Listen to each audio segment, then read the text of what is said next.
I'm sorry for the unappealing meal my unattractive daughter-in-law has prepared."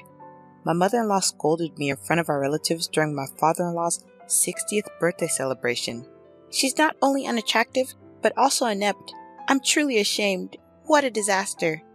Where was my dependable husband who always cared for me? Was he tending to our daughter? He was nowhere to be found.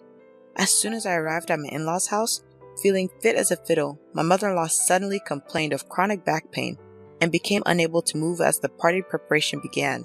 She delegated all the preparation work to me. Later, she continued to belittle me in front of our gathered relatives who were there to celebrate my father-in-law.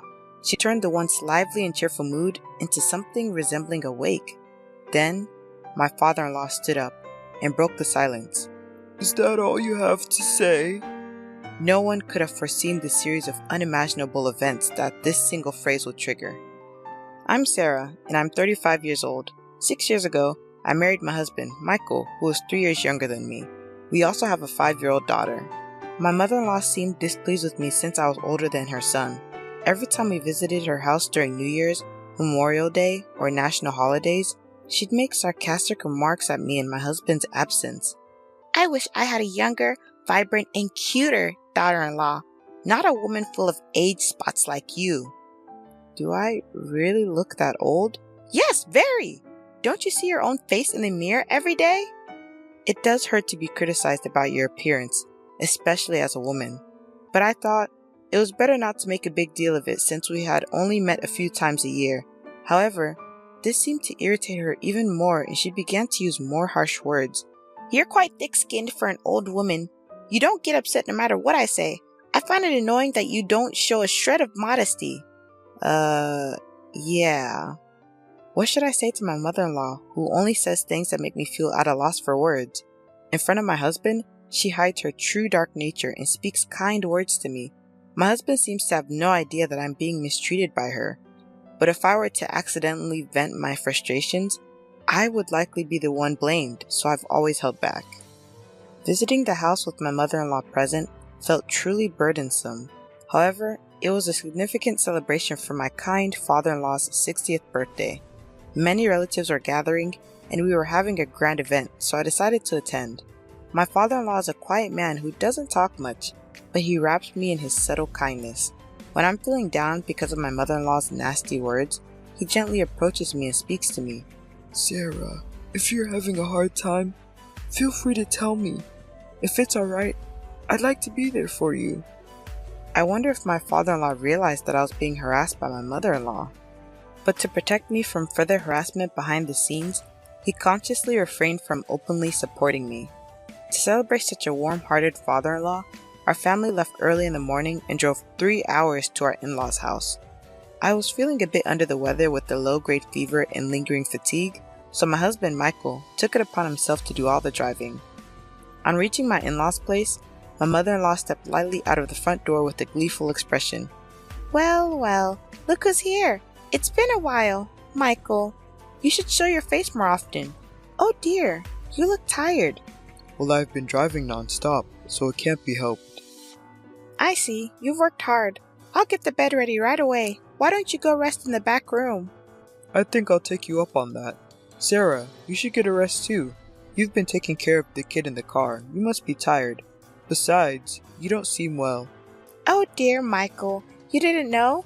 I called Sarah yesterday and we planned to go shopping together for the 60th birthday celebration. You go and rest. Sarah, once you've put the luggage at the entrance, we'll head out." Of course, no such communication had come and I don't remember making any such shopping promise. Having looked after our energetic 5-year-old daughter, I'm exhausted. And since I'm not feeling well, I'd like to rest too.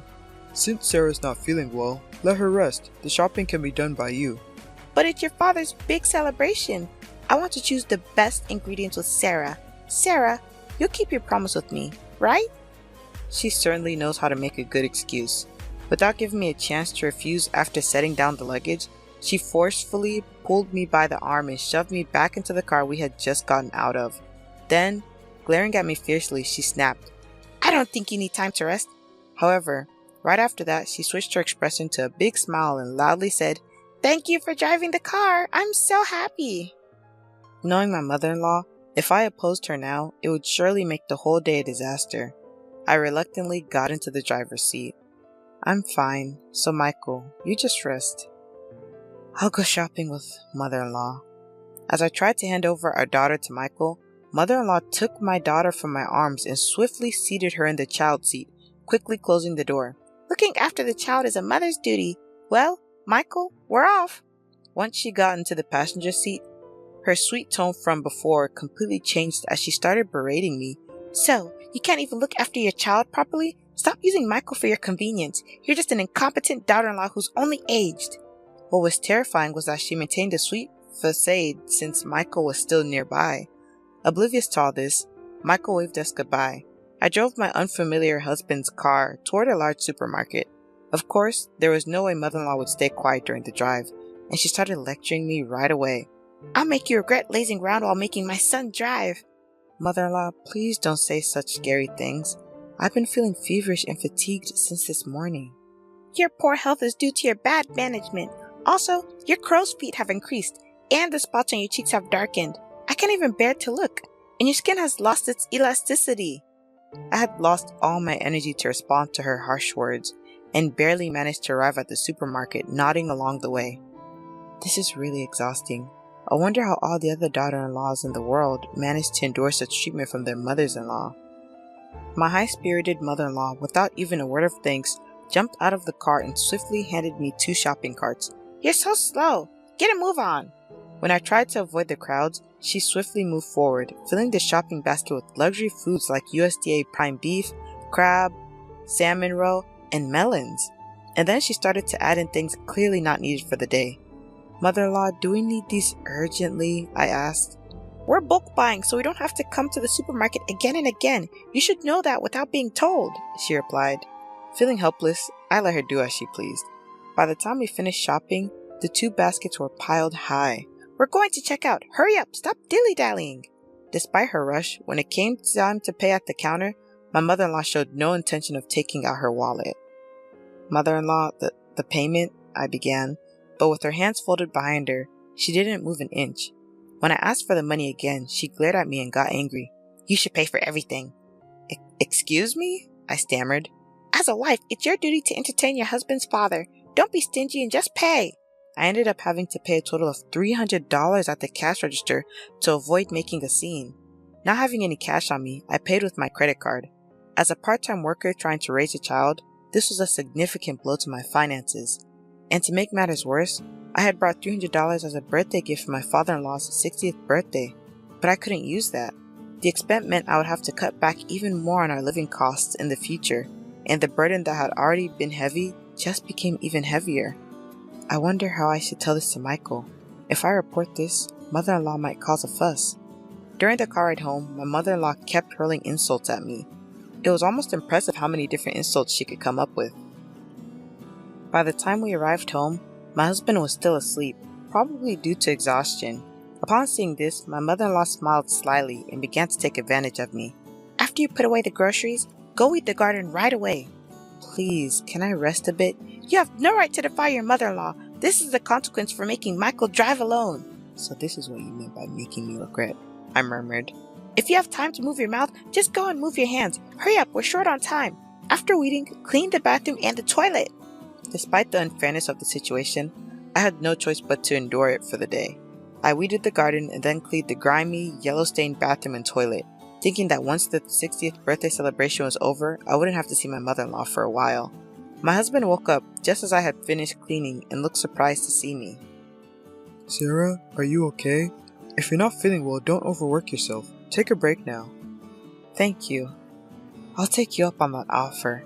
Ouch! That hurts! Just as I was about to lie down, my mother-in-law suddenly let out a loud yell, clutching her back.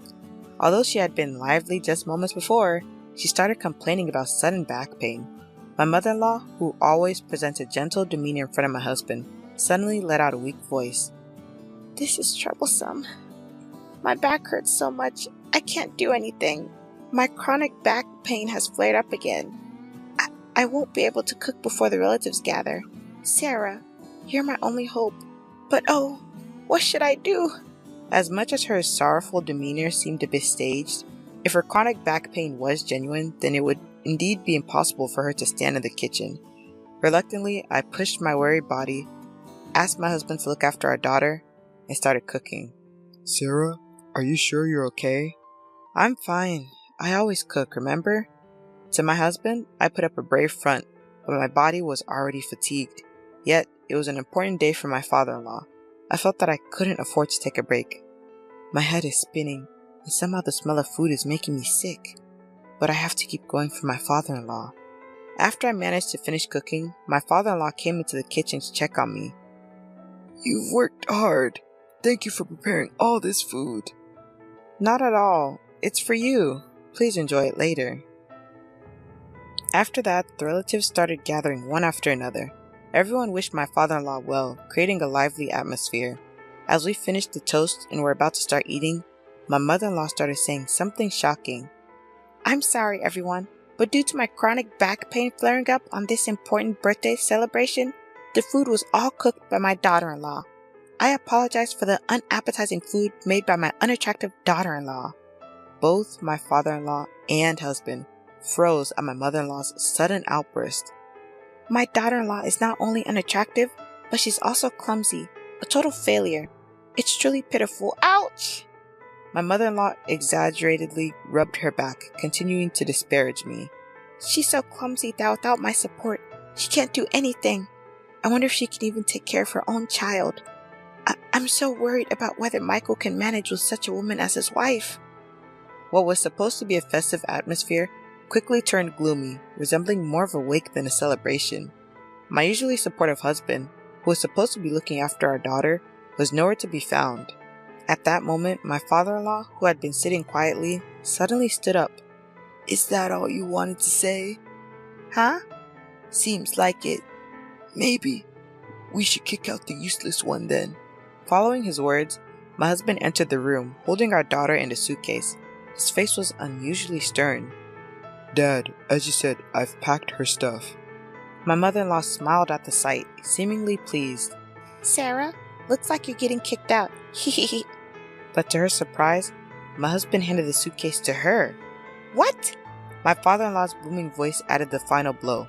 Take that and get out of this house right away! Although she seemed unable to comprehend what was happening, my mother-in-law quickly understood the situation.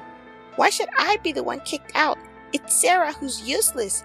The bathroom is always covered in mold, the toilet left dirty, and you call Sarah useless when you barely cook anything?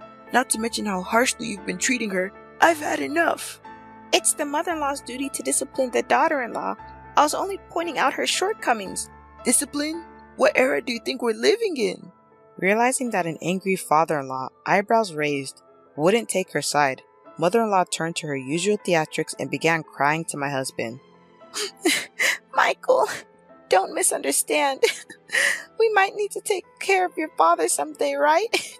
So, I was teaching Sarah how to be a good wife. As tough as that was. Take care of him? That's a laugh. I won't be fooled by you anymore. You've just been bullying Sarah. Even today, despite feeling unwell, she came along to celebrate Dad's 60th birthday. Sarah volunteered to celebrate, didn't she? Don't lie. You also made her pay for the groceries, didn't you?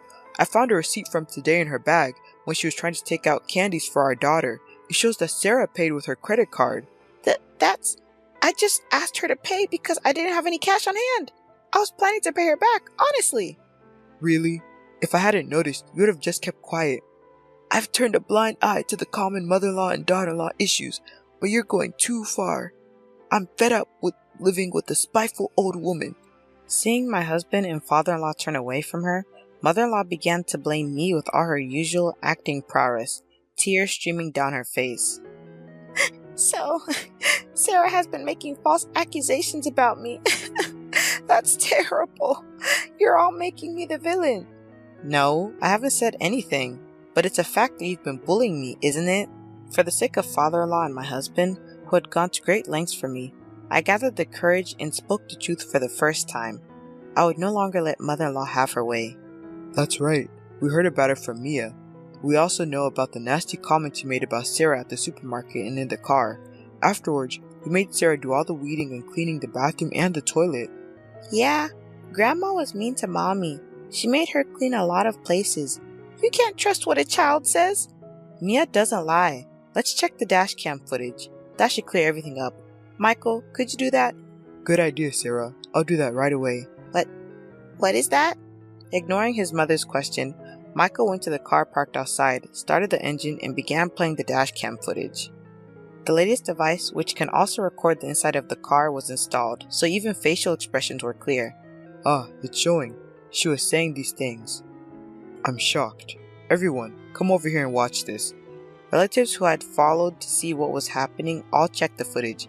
Upon viewing, they began to comment. This is terrible indeed. Wow, this is the worst. Mother-in-law, who had stayed in the house insisting she wasn't at fault, began to panic as the atmosphere grew tense and ran barefoot toward the car. Everyone was taken aback by her swift movements, despite her supposed back pain. So, the back pain was just an act then. I'm all better now. After casually responding to my words, she tried to awkwardly seat herself in the driver's seat to turn off the dash cam, but she was firmly held by my father-in-law, making it impossible for her to move. Stop this right now. Don't look at them. But it was too late. No amount of yelling could help her. With all her misdeeds exposed, my mother-in-law, stunned and speechless, sank down helplessly. That's when my father-in-law casually handed her a single piece of paper. I filled in my part. You just need to write your part and submit it. What? Isn't this a divorce form? I had it prepared just in case. I never thought I'd have to use it. Don't ever cross my doorstep again.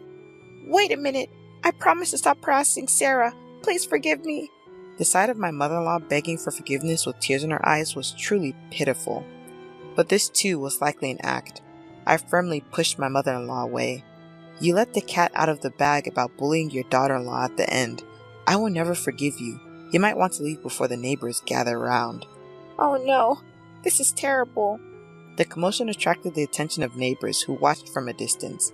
Perhaps not wanting to make a scene, she promptly took the divorce form and suitcase, and her supposed back pain was nowhere to be found. She rushed out of the garden. The villain had been dealt with, but I returned home filled with guilt. I'm sorry for all this during your 60th birthday celebration, Dad. When I earnestly apologized, he responded, Sarah, you did nothing wrong. I'm sorry for all the trouble we've caused. Let's start over. My father-in-law smiled. The relatives also watched with kind expressions. Later, they praised the dishes I had prepared and ate heartily. At that moment, all the fatigue seemed to fly away. Thus, we celebrated my father-in-law's 60th birthday in a grand manner. My mother-in-law, who was initially reluctant to agree to the divorce, eventually agreed, and they divorced amicably. It was also revealed that she had been misappropriating funds from my father-in-law's account, and she was ordered to repay $10,000 that she had spent recklessly. Unable to find work due to her lack of experience, she now works as a janitor in an office building late at night. With barely any money left, she lives in a rundown apartment that's seen better days. On the other hand, I found out that I was pregnant with my second child. It seemed that the feeling of discomfort I had earlier was due to my pregnancy. 5 months have passed since then, and my husband Michael has been very caring. The ultrasound revealed that we're expecting a boy. Both Michael and my father-in-law are looking forward to his arrival. Already excited, my father-in-law sent over blue baby clothes. My adorable daughter is overjoyed at the thought of having a younger brother and practices taking care of a baby with her dolls every day. Watching her gives me immense happiness.